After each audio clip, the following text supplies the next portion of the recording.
નર્મદા જિલ્લાના ગુરડેશ્વર તાલુકાના જરમાણી ગામનો થયો રસ્તો બંધ. નદી પરનો રસ્તો થયો બંધ. ગામોની અવરજવર પર પાડી માઠી અસર. પુલ બનાવવા માટે ગ્રામજનોએ ઘણી વખત રજૂઆત કરવા છતાં પણ આજ દિન સુધી અહીંયા પુલ બનતો નથી. મારું નામ વસાવા ધીરજભાઈ દેવનાભાઈ. મારું પડ્યું ઉઠાકુંડ. મેં રહું આંબામાં. આજે તારીખ 24/7/2024 મેં નોકરીએ જવા માટે નીકળેલો છું, પણ અત્યારે અમારે ત્યાં અસુવિધાના આધારે પાણીનો પ્રવાહ નદીમાં એટલો બધો છે કે આજે આ ઉતરી શકાય એવો નહીં. મારી જ પરિસ્થિતિ હતી. મારા ફળિયામાં લગભગ નાના મોટા ગણવા જઈએ તો 1500થી 1600ની સમથિંગમાં વસ્તી ધરાવે છે, અને મેળા ફળિયામાં લગભગ 500-600 ને કુલ 2000ની વસ્તી ધરાવતા કોઈ છતાં અમારા આ બે ફળિયામાં ચોમાસામાં એટલી પરિસ્થિતિ ગંભીર છે કે એક કાંઠેથી બીજા કાંઠે જવાની અમને તકલીફ પડે છે. આજે આવી જ પરિસ્થિતિમાં જો અમારે ત્યાં કોઈ વ્યક્તિ દર્દી હોય, કોઈને જોખમ હોય કે પછી ડિલિવરી જેવો કેસ જો થાય તો એ વ્યક્તિને અમારે આ તેડેથી પેલી તેડે અથવા દવાખાને અમે લઈ કેવી રીતે જઈએ?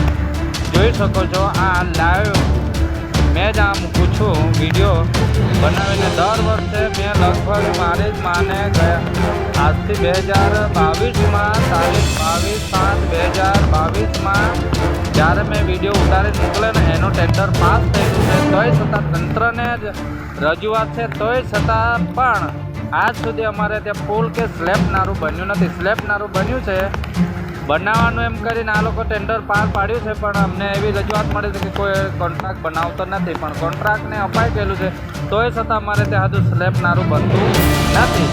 તો તંત્રને તો હોવું જોઈએ કે આટલી વસ્તી ધરાવે છે, તોય છતાં આ રીતે સ્લેબ નારું કમ નથી બનતું, અને કોઈ અધિકારીઓ અહીંયા વિઝિટ કરવા આવતા નથી. એવું જાણ મળેલું છે કે અધિકારીઓ અને MLAઓ ઉદ્ઘાટન કરી જાય છે ખાલી ચૂંટણી પૂરતા. જ્યારે ધારાસભ્યોને હોય, MLAને હોય કે તાલુકા પંચાયતની ચૂંટણી હોય ત્યારે તમારું નારું બની ગયું. એવી આ લોકો અમને જાણ કરે છે, પણ આ ચૂંટણી પૂરી થઈ જાય એટલે કોઈ અહીંયા તપાસ કરવા કે જાણ કરવા કોઈ આવતું જ નથી. આ હવે સંશોધનની ચૂંટણી ગઈ, અમારા જ MLA દર્શનાબેન ઉદ્ઘાટન કરી ગયા. ઉદ્ઘાટન કરવું એનો મતલબ કે પાયો નાખવાનો.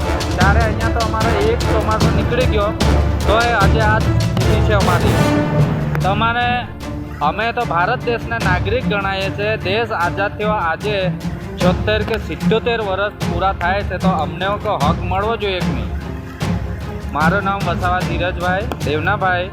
મેં રહું આંબા ફળિયું જરવાણી, અને આટલું જ વિડીયો ઉતારી યુટ્યુબમાં મૂકું છું. અને તંત્ર વહેલી તકે અમારી આ રજૂઆત સાંભળે અને લાઈવ વિડીયો જોઈ લે, અને એટલી રજૂઆત છે કે અમને સુવિધા બીજા ગામડા જેવી અમને સુવિધા મળે. જોઈજો. હા, જય આદિવાસી. જરમણી ગામમાં સવારથી મેઘરાજાનો પ્રવાહ એટલો બધો છે કે આજે તમે જોઈ શકો છો નદીનું પાણી એટલું બધું છે કે કોઈ વ્યક્તિ આ સાઈડ પરથી પહેલી સાઈડ જઈ નહીં શકતા. એના કારણે સ્કૂલે જવાના પણ છોકરા આજે નહીં ગયા. સવારથી આ સ્થિતિમાં પાણી છે. અત્યારે થોડુંક ઓછું થયેલું છે, સવારમાં વધારે હતું. અત્યારે પાણીનો પ્રવાહ ચાલુ છે, અને સ્ટેચ્યુ ઓફ યુનિટી અહીંથી ખાલી 10 કે 12 કિલોમીટર આવ્યું છે, અને ત્યાંથી અમારું જરવાણી ગામ. અને મારું નામ વસાવા ધીરજભાઈ દેવનાભાઈ. હું આવતાકુંડ ફળિયામાં. તો આ રસ્તો અમારે હરોજનો વર્ષોથી ચાલે છે, અને અત્યારે દેશને આઝાદ થયા એને 72 કે 77 વર્ષ થયા છે. ત્યારે બધા લોકોને સુવિધા મળી છે, પણ અમારે જેવો એક બે ફળિયા એવા છે કે ત્યાં કોઈ સુવિધા અભાવ છે. આ તમે લાયક જોઈ શકો છો. મેં વિડીયો થ્રુ મેં તમને બતાવું છું. આ રસ્તાની હાલત આ છે અને આ રસ્તો એટલો બધો આ રસ્તાનું કામ થઈ છે જવા માટે પણ અહીંયા ઉતરાતું નથી. તો કરવું છું હવે આ જનરેશન ઉતરી જાય. દાખલા તરીકે એવું બની શકે કે અહીંયા જો બીમાર વ્યક્તિ હદ પ્રમાણે બીમાર વ્યક્તિ હોય તે વ્યક્તિ જાય કઈ અને હવે ડિલિવરીનું કેસ હોય કે કોઈ મજૂરી કામ માટે હોય કે કોઈ બી કામ માટે હોય બાર સુધીમાં કોઈ વ્યક્તિને અહીંયા અમારે ઉતારવાનું કેવી રીતે હોય?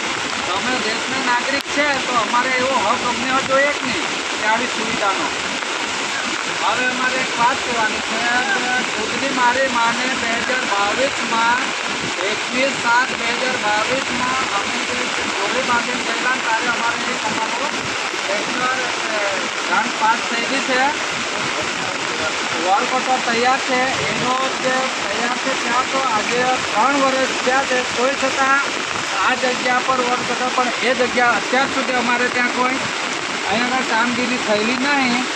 તો અમારે સરકારને વિનંતી એ છે કે અમને એવી સુવિધા કરી આપે અને અમે લોકોની જેમ સાંજ સવાર દરરોજના અમે અવર જવર આ સ્થળ પરથી જઈ શકીએ. અને વધારે અમને કે અમારે ત્યાં જ્યારે બી હોય ત્યારે ચૂંટણીનો સમય હોય ત્યારે એમએલએ હોય, ધારાસભ્ય હોય કે એમપી હોય કે કોઈ બી હોય ત્યારે ત્યાં ઉદ્ઘાટન કરીને જતા રહેતા હોય. ટૂંકમાં ચાલુ વર્ષમાં 2024માં 9 વર્ષના ચાલો એમએલએ આ પાસે અમારે ત્યાં ઉદ્ઘાટન કરી ગયા છે. ઉદ્ઘાટન સારું નહીં જાય એ કાર્ય નાખવા માટેનું પણ ઉદ્ઘાટન કરવાનું પ્રોત્સાહન છે. આ લોકો કમિટીમાં મારી નીકળી જાય એને તો આ સ્થિતિ આવી ગયા મારે સમાધાન તમારે કરવું છો. એટલે તંત્રને મારી એ જ રિક્વેસ્ટ છે કે અમને જે બીજા કામમાં જે સુવિધા છે જે સુવિધા જે કામ મંજૂર થયેલું છે એ અમને વહેલી તકે અને લોકોને જે સુખ અને પરંપરા લોકોને અમને કંઈક જ્યાં આવવા જવાનો કંઈક રસ્તો કરી આપે એવી અમારે તંત્રને રજૂઆત છે. એવી ઘણી બધી એવી રજૂઆતો છે પણ અમે શું કરીએ એવી તમારે ઘણી બધી રજૂઆતો છે પણ કરીએ શું? અને તમારે જો અત્યારે 2 દિવસ તમારે ત્યાં સ્કૂલ પ્રાથમિક શાળા મેળા પડ્યા 2 દિવસ તે બંધ હાલતમાં છે. ત્યાં છે ત્યાંથી કોઈ શિક્ષક આવતું નથી, ઘરેથી કોઈ છોકરા આવતા નથી. આ નંદી નાળાના અભાવે અમારે ત્યાં સ્કૂલ બી બંધ છે. હવે સરકાર બી એવી છે પગલાં લે તો અમારે કંઈ છોકરાનું ભવિષ્ય કંઈક સુધરે. અને એક આરોગ્યમાં હવે આ તમે વિચાર કરો આટલું પાણી છે અહીંયા તો હવે ઇમરજન્સી હવે અમારે બોલાવવાનું છે. અહીંયા થોડી પાણી અમે કેવી રીતે ઉતારી શકીએ? દેખાય છે બધાને. હવે સરકાર અને કલેક્ટર સાહેબ તમે સ્થળ પર આવો અને તપાસ કરો કે ખરેખર હાલત કેવી છે અને એ હાલતને તમે સુધારો કરી આપો. બસ તમારે એટલું જ છે કે તંત્રને વહીવટ તંત્રને અમારે એવી છે કે તમે સ્થળ પર આવો, તપાસ કરો અને તમારું કામ જે છે મંજૂર થયેલું છે એ વહેલી તકે અમને ચાલુ કરાવી અને નવા સત્રમાં અમને કંઈક અવર જવરની કંઈક સુવિધા વહેલી તકે મળે એવી વિનંતી છે. આ છે સામેનો જે ચાલુ એમએલએ છે જે પુલનું ખાતમુહૂર્ત પૂજા વિધિ કરેલ છે તે જગ્યા સામેની જગ્યા જોઈ શકો તમે.